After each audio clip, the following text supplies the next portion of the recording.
Good morning, students. In last session, we have completed our Unit 2, Forms of Business Organization. And this session, we will start our Unit 4, Business Services. In Zoom classes, which was held on 6 June, Saturday, I have already discussed about brief knowledge of business services, but some students have not joined that class. So I am giving a small brief again.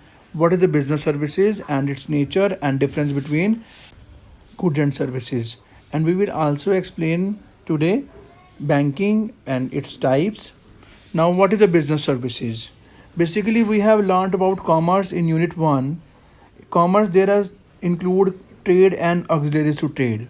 Trade means buying and selling of goods, and auxiliaries to trade जो हमें goods को bye और purchase करने में services हमें चाहिए होती हैं, like banking, insurance, communication, warehousing and transportation. So these all are the business services which are helping to the business for their establishment and for their running successfully. Without these services, a business cannot run successfully. Any business enterprises look for the following services: banking for availability of funds, insurance for getting their plants, machinery, goods insured, communication for establishing link with the world that includes suppliers, customers and competitors, and warehousing for storing goods safely to maintain their quality, and transportation for transporting raw materials and finish goods. ये 5 जो आपकी services है हमें चाहिए ही चाहिए अपने business को establish करने के लिए. These are a part of tertiary industries which we have already discussed in unit 1. Now, nature of services, it is also called characteristics of services. First is intangibility.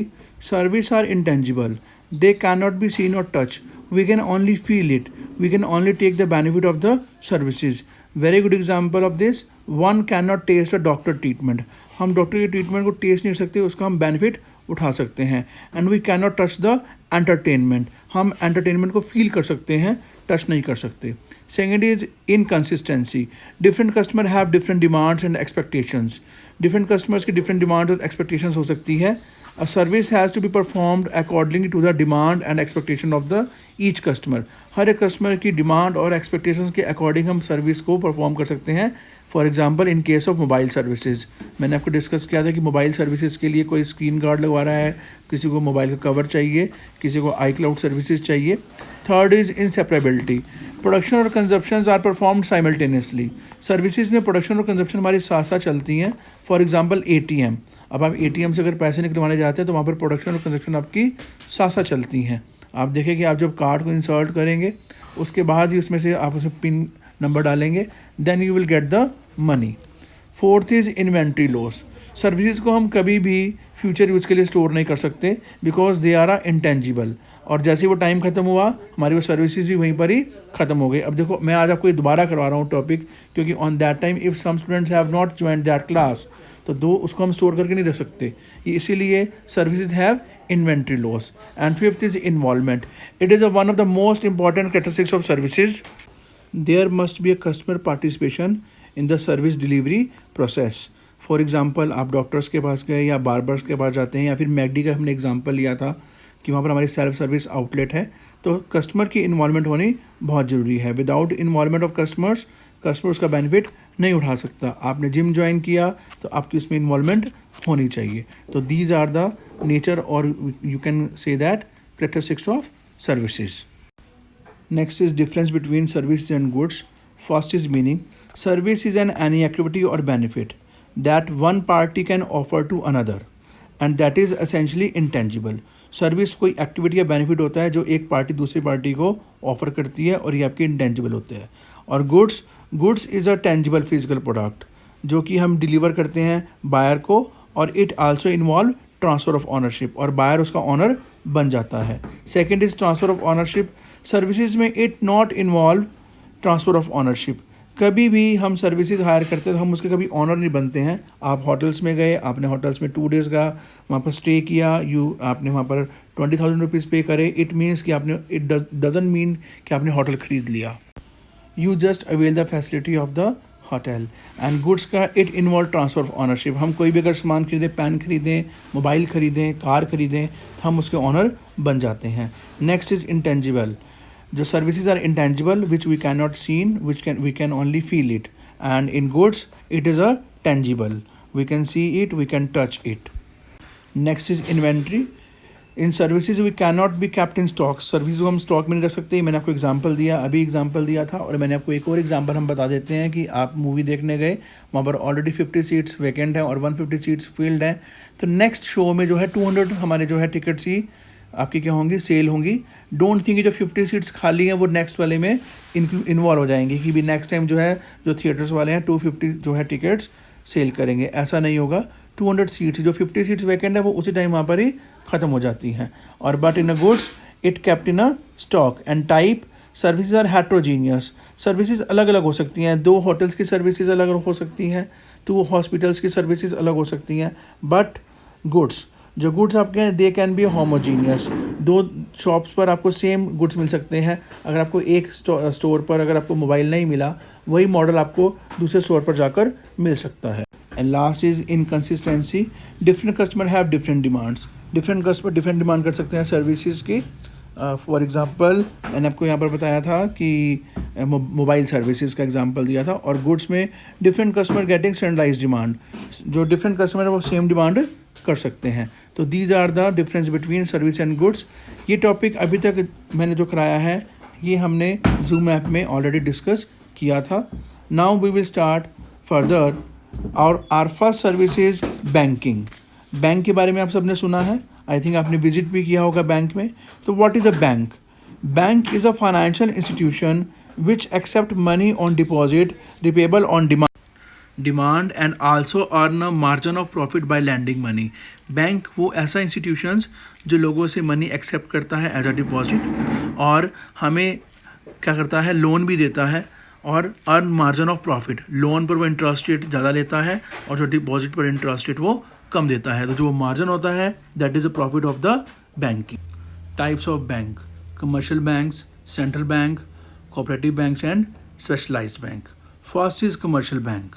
जो कमर्शियल बैंक्स क्या होते हैं आपके, they are governed and regulated by the Indian banking regulation act 1949। ये bank जो क्या करते हैं, accept the deposit from the general public and provide short term loans to the manufacturers and traders. अब कमर्शियल बैंक्स कौन से हैं, अब आप अपने सिटी में ही देखें, Punjab national bank, bank of Baroda, Allahabad bank, HDFC bank, ICICI bank, they all are the some example of commercial bank. ये बैंक्स डिपॉजिट एक्सेप्ट करते हैं और लोन देते हैं मैन्युफैक्चरर्स और ट्रेडर्स को, और जो ये डिपॉजिटर को लेस इंटरेस्ट देते हैं and they charge high interest on amount of landed, मतलब कि जिनको ये लोन देते हैं उनसे हाई इंटरेस्ट चार्ज करते हैं। The difference in the interest is the main source of their income. और ये फिर अपनी इनकम कैसे अर्न करते हैं कि जो उन्होंने हाई इंटरेस्ट उनसे लेते हैं जिनको ये लोन देते हैं, और जिनको डिपॉजिट करते हैं उनसे वो लेस इंटरेस्ट उनको देते हैं। There are 2 types of commercial bank. One is public sector bank and second is the private sector bank.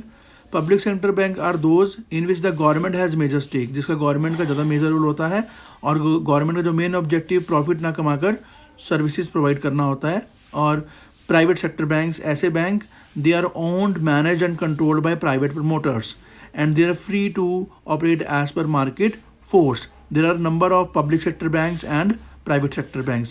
Public sector banks like SBI, PNB, Bank of Baroda, and private sector banks like HDFC Bank, ICICI Bank, IDBI, Kotak Mahindra Bank. These are the private sector banks. Functions of commercial bank. First is accepting deposit. It is a primary or basic function of commercial bank is to accept the deposit from their clients. अपने client से क्या है, उनके पैसे को deposit करना, और जो डिपॉजिटर जो है they can withdraw their money from their accounts in the form of cash और थ्रू चेक एंड ड्राफ्ट्स। जो डिपॉजिटर जो है वो अपना पैसा अकाउंट से कभी भी कैश या चेक से निकाल सकता है, और इसके लिए बैंक जो है उनको various accounts, fix deposit account, saving account, recurring deposit account, ये भी आगे हम हमारे आगे आएंगे टॉपिक ये वाले। Second is landing money. जो दूसरा मेन फंक्शन बैंक का, एडवांस लोन देना अदर पर्सनस को। बैंक जो है जो मनी रिसीव करता है एज अ डिपॉजिट, इसी मनी को बैंक जो है दूसरी पार्टीज़ को लोन दे देता है, लेकिन कुछ बैलेंस अपने पास कैश रिजर्व रखता है। There is called the cash reserve ratio, जो कि RBI ने मेंटेन करने के लिए बना रखी। बैंक ने कुछ पैसा अपने पास हमेशा बैलेंस में रखना ही रखना है। ये नहीं कि अगर सपोज कीजिए अगर एक बैंक के पास 100 रुपीज़ डिपॉजिट के आए हैं तो वो 100 रुपीज़ सारे के सारे वो लोन में दे देगा। उसका 40% बैंक जो अपने पास रिजर्व में भी रखेगा, क्योंकि जो डिपॉजिटर है वो कभी भी अपने अमाउंट की डिमांड कर सकता है। तो एक अमाउंट को अपने पास रिजर्व रख के बाकी पैसा जो है बैंक क्या कर सकता है, लैंडिंग कर सकता है, उधार दे सकता है, लोन दे सकता है। Third is remittance of funds. Commercial bank से हमें फैसिलिटी देता है फंड्स को ट्रांसफर करना from one place to another with the help of bank draft, pay order. आप भी अगर चेक से किसी की पेमेंट करते हैं और कई बार आप फीस जो है चेक से जमा करवाते हैं, तो that is called the remittance of funds. And one more function that is the general utility services. इसके अलावा कमर्शियल बैंक हमें और भी सर्विस देते हैं, प्रोवाइडिंग लॉकर फैसिलिटीज़। हम लॉकर खुलवाएं जब हमें सेफ कस्टडी अपने ऑर्नामेंट्स रखते हैं हम, या फिर बिल पेमेंट, इलेक्ट्रिसिटी का बिल देना, टेलीफोन का बिल देना, and buying and selling of shares, share को खरीदने और बेचने में हमारी हेल्प करना। तो these are the functions of the commercial bank. Next is central bank. Central bank is also called apex bank of the banking structure, जो कि पूरी कंट्री के जो बैंकिंग सिस्टम को होल्ड करके रखता है, कंट्रोल करता है। There is only one central bank in India, that is a Reserve Bank of India, RBI. It controls all the local and foreign monetary policies of the country. और central bank does not deal directly with the public, वो public से direct deal नहीं करता। Third is cooperative banks. Cooperative banks are governed by the provision of state cooperative societies act. मैंने आपको unit 2 में cooperative societies करवाया था, तो उसमें हमें कोऑपरेटिव बैंक्स क्या होते हैं, बेसिकली जो मेंबर्स मिल के चलाते हैं। एक मेंबर्स जिनके पास बहुत सारा पैसा है वो वहाँ पर अपनी मनी क्लच करेंगे, इकट्ठा करेंगे, और दूसरे मेंबर्स जिनको पैसा चाहिए उनको चीप रेट पर लोन प्रोवाइड करवाना। It is an important source of rural credit, for example agricultural financing in India. And last is specialised bank. ऐसे बैंक जो फाइनेंशियल एड इंडस्ट्रीज को देते हैं, स्पेशल ये बैंक होते हैं, और basically they are the foreign exchange banks, industrial banks, development banks, export import banks.